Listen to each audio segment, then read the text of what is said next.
مادری زبان کا عالمی دن ہے، اور ہم نے آج یہاں پر وطن کور میں ایک تقریب منعقد کی تھی اس حوالے سے کہ پشتو زبان بولنے والے وہ یہاں پر آج دانشور بھی آئے اور سب نے اپنے خیالات کا اظہار کیا. تو ہمیں خوشی ہے کہ آج یہاں پر یہ تقریب منعقد ہوا، اور ہم سمجھتے ہیں کہ اور جگہوں میں بھی ایسی تقریبات ہوئی ہوں گی. سر کیا کہتے ہیں جو کہ رجسٹرڈ ہیں، اور وہ تو UNHCR کے نیچے آتے ہیں. یہ عالمی ادارہ ہے، UN کا ادارہ ہے، تو ان کو تو ظہری آپ نہیں زور سے نہیں وہ کر سکتے ہیں. ان کو آپ نے بڑے اس کے ساتھ رضامندی کے ساتھ واپس بھیجنا ہے. لیکن اس میں جو طریقہ کار اختیار کیا گیا ہے، خاص کر پنڈی اور اسلام آباد میں، کہ افغان مہاجرین کو وہاں سے نکالا جائے، اس ضمن میں یہ ان کو حق جو رجسٹرڈ ہیں ان کو حق نہیں پہنچتا کہ ایسے ان کے اوپر یہ سختی کرے. اور ساتھ ہی ساتھ اس میں جو پشتون وہاں پر رہتے ہیں ان کو بھی افغان مہاجر سمجھ کے وہاں سے نکالا جا رہا ہے.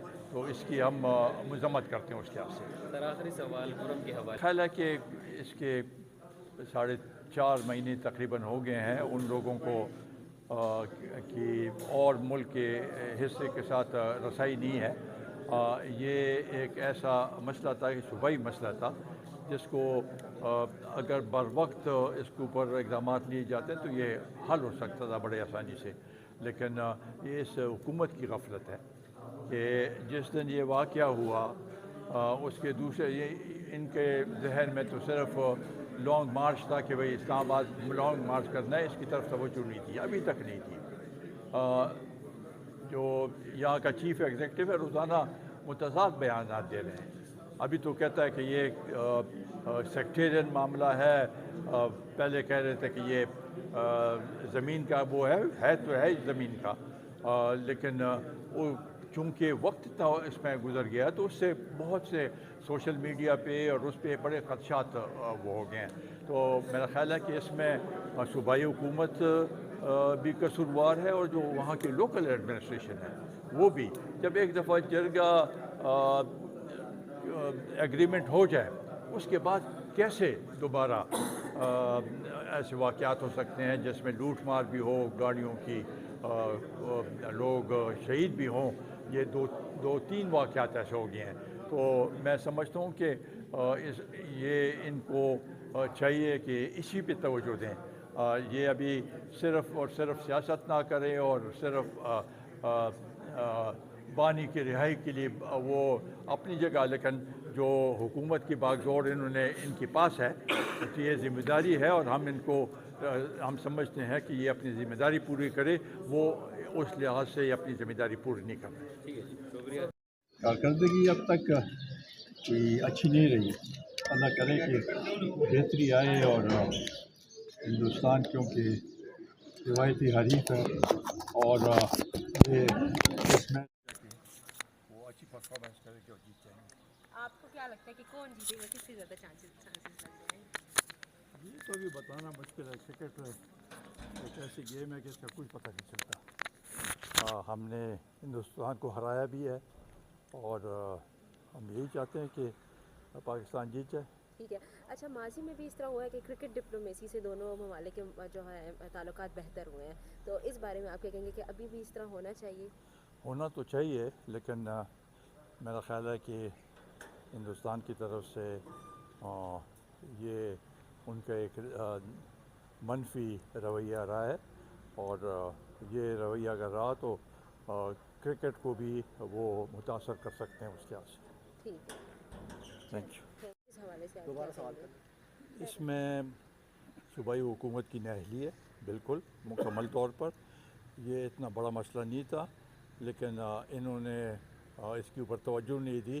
وہ زیادہ لانگ مارچ کی طرف جا رہے تھے اور بانی کی رہائی کی طرف کی باتیں کرتے تھے، اور اس کے اوپر توجہ نہیں دی. اس میں صوبائی حکومت کی بھی نااہلی ہے, وہاں کے لوکل ایڈمنسٹریشن کی بھی. اور یہ کیسے ہو سکتا ہے کہ ایک دفعہ ایک سمجھوتا ہو جائے اور اس کے بعد قبائلی سمجھوتے تو ایسے ہوتے ہیں کہ اس میں پھر کوئی ادھر ادھر کی وہ نہیں ہو سکتا ہے. لیکن یہ اس سے پتہ چل جاتا ہے کہ وہ سمجھوتے میں بھی انہوں نے کچھ ایسی خامیاں چھوڑ دی تھی کہ جس کی وجہ سے یہ صورتحال ہے. اور یہ بھی عجیب بات ہے کہ اتنے خندق وہاں پر بنے اور کسی نے اس کی طرف توجہ نہیں دی, کیوں بننی تھی.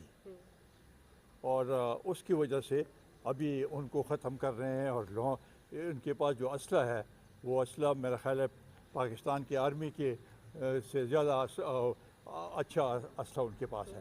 تو یہ چیزیں تو اس کے اوپر تو نظر رکھنے کی ضرورت تھی اور ہے. اور اس لحاظ سے یہ نااہلی ہے اور یہ اس حکومت کی میں سمجھتا ہوں کہ یہ ایک ایسا ثانیہ ہے جس کی وجہ سے وہاں کے لوگ بالکل پاکستان کے باقی اس سے کٹے ہوئے ہیں. ان کے اوپر جو گزر رہی ہے وہ میرا خیال ہے پریشانی کی حالت میں ہے. ہم اس کی جو پالیسی انہوں نے اختیار کی ہے, جو اقدامات غلط نہیں ہیں, اس کی ہم مذمت کرتے ہیں اور ان لوگوں کے ساتھ ہم ہیں اور ان کے لیے آواز اٹھاتے رہیں گے. ٹھیک ہے سر, ایک تو یہ اور حکومت ان کے مذاکرات ایک بار پھر رکے ہیں, تو آپ کو نہیں لگتا کہ آپ کو اس میں کوئی کردار ادا کرنا چاہیے, کیونکہ آپ کے حکومت سے بھی تعلقات اچھے ہیں, بانی پی ٹی آئی سے بھی آپ کے اچھے تعلقات رہے ہیں, تو تعلقات اس میں تو اعتماد کی بات ہوتی ہے.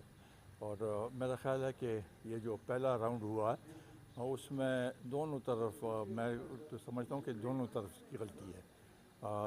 ایک دفعہ جب بات چیت پہ بیٹھ جائیں تو پھر اس کو منطقی انجام تک پہنچانے, پہلے سے اگر آپ شرائط رکھ لیں کہ یہ پہلے مان لیں تو پھر ہم آگے بڑھیں گے, تو یہ بھی کوئی بات نہیں ہے. اور دوسری طرف سے حکومتی کی طرف سے روزانہ تحریک انصاف کے خلاف بیان آنا اس وقت تو یہ بھی صحیح نہیں تھا. اگر بیٹھ کے دلائل کے ساتھ ایک دوسرے کے ساتھ بات کرتے تو شاید کچھ نتیجہ نکل جاتا. لیکن لگتا ایسی ہے کہ دونوں طرف سے سیریسنس نہیں تھی. ٹھیک ہے, تھینک یو سر. یہ تو انہوں نے ابھی اعلان کیا ہے. پہلے تو یہ کہا کہ ہم مرکزی حکومت سے صلاح مشورہ کریں گے. اب اعلان کر دیا ہے, لیکن اختیار کیا ان کے پاس ہے یا نہیں ہے, یہ ایک سوالیہ نشان ہے. جب میرا خیال ہے کہ خارجہ پالیسی جو ہے وہ مرکز کے پاس ہے, تو مرکزی سطح پہ اس کی ان سے رضامندی اور ان کے ساتھ مشورہ کے بعد ہی اگر وفد جاتا ہے تو اس کا کوئی فائدہ پہنچ سکے گا. ٹھیک ہے سر, یہاں پر قبائلی اضلاع فیصلہ تو درست تھا, لیکن اس کے اوپر عمل اب تک نہیں ہوا. اس کی وجہ سے مایوسی پائی جا رہی ہے. جو وسائل تھے وہ ان کو نہیں ملے. جو 3% NFC میں تھے, NFC کے تو ابھی تک کوئی میٹنگ ہی نہیں ہوئی. 1% یا 100 ارب روپیہ سالانہ 10 سال کے لیے جو کہا گیا تھا وہ بھی نہیں مل رہا. تو اس کی وجہ سے کوئی فائدہ ہمیں نہیں پہنچا, بلکہ جو قبائلی ڈسٹرکٹ ہیں وہ مایوسی کے شکار ہیں.